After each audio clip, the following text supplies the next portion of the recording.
We are talking The Facility, which is also known as The Rizen Possession, actually a sequel to the 2016 movie The Rizen, which I have reviewed on this channel if you wanted to check it out. And this is a kind of low-budget science fiction horror movie, and it focuses primarily on a group of urban explorers as they decide to explore this underground abandoned military facility. But actually, if you have seen the first one, you know that they are doing some dodgy experiments down there with kind of interdimensional beings.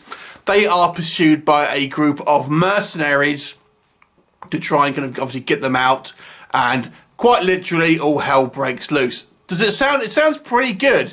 And I actually quite liked the first movie. It had its flaws, but it was kind of charming. Now, the first movie was set in the 50s. This is a contemporary modern day setting. First of all, let's talk about what works. It kind of has a video game-esque feel to it. Because this movie is 95% set within this kind of complex, it's all corridors. And it's kind of the same thing that I said about the first movie. You feel like you're kind of almost watching a first-person game in a lot of ways. There is actually a sequence where it goes into first-person.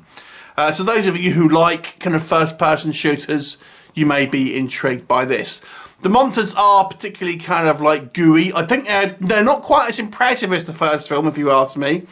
But the ending actually does kind of point to a kind of much wider story, and is, you know, somewhat of a kind of epic ending to the movie.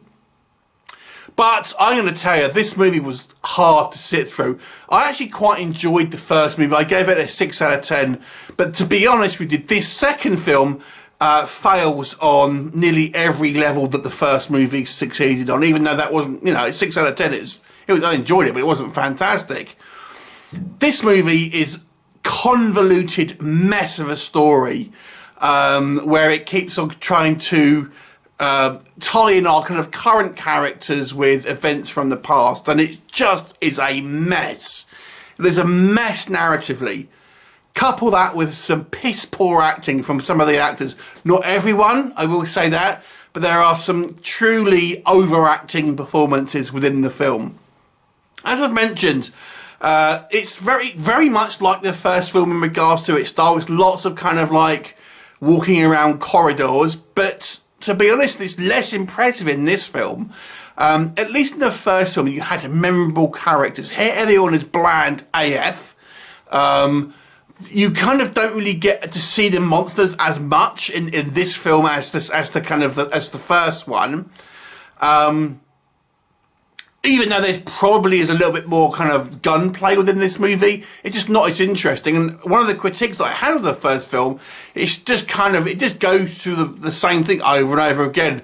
People wandering around in the dark, and then they come across a bunch of zombie type creatures, rinse and repeat, rinse and repeat. And it kind of is the same with this one as well, apart from all this kind of extra convoluted story about trying to tie it into obviously the kind of the past and things like that. Simply a mess of a film. Even the ending, which is quite ambitious, is more or less kind of like a very similar thing that happened towards the last film. It almost seems like this film almost somewhat ignores the first film's ending and tries to kind of like redo it in a kind of a different way. The movie is very dark, cinematography. Yeah, I get that it's obviously set in an underground bunker, and we have to kind of appreciate that. But even so, you know, it is quite dark. But then you can also apply the logic why there's, for example, a scene where we go into this room and there's all these lamps that are in there, like reading lamps, where we're meant to believe that the light bulbs are still on there from the 1950s and things like this.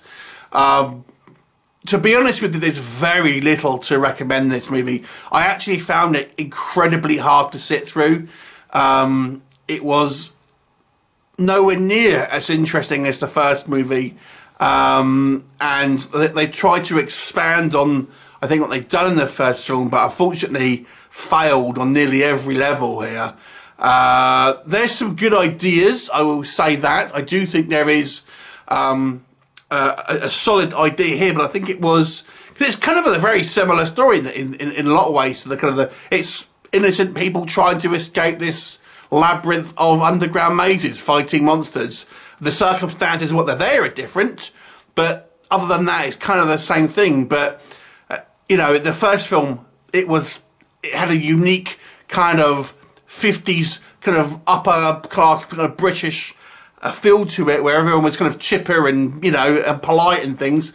This is just uninteresting characters that are poorly acted for the most part, and a convoluted, messy storyline, and visually not as exciting either. So, a 3 out of 10, piss poor, but some good ideas at least. But you know, they've gone backwards in this movie in my eyes. So, not one to recommend by any stretch of the imagination.